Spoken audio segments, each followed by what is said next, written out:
Бид Словакийн гадаад хэргийн яам хөдөө аж ахуй яамны төлөөлөгч нөхдөйгээ хамтраад 20 гаруй жил тасраад байсан эдийн засгийн харилцаагаа сэргээх зорилготой Монголд ирсэн юм а. Бид юун түрүүнд Монголын талтай дэд бүтэц хөдөө аж ахуйн салбарт хамтран ажиллах бололцоо хайж байна. Эрчим хүчний хувьд бол Монгол улс нь хамтарсан хөрөнгө оруулалт хийж хамтын үйлдвэр байгуулахад хамгийн тохиромжтой ор юм а.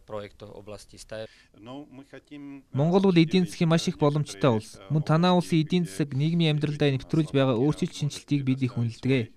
Чухам ямар салбарт бид өөрсдийн туршлагыг та бүхэндээ хуваалцахын тодорхойлох хэрэгтэй байна. Монгол Словакийн өнгөрсөн 20 гаруй жил туулсан зам төстэй болохоор Монголтой мэдлэг туршлагаа хуваалцах бодолтой байна.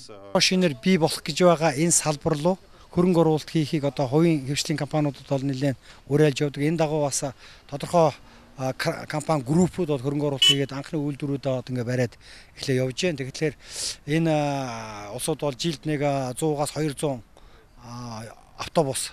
Тэр нь бол Европ 4 хөдөлгөөртэй портал мосттой нийтийн тээврийн салбарт шинэ стандарт тогтоосон тийм автобуснууд үйлдвэрлэх ажлууд бол эхлүүлж байна. Тэгэхээр энэ технологийн үйлдвэрлэлийн энэ салбар руу энэ Европ стандартыг шингээх европчуудтай Европын холбооны гишүүн орнуудтай хамтарч ажиллах нь бол ер нь илүү үр дүнтэй болов уу гэдэг өнцгөөс бол бид хараад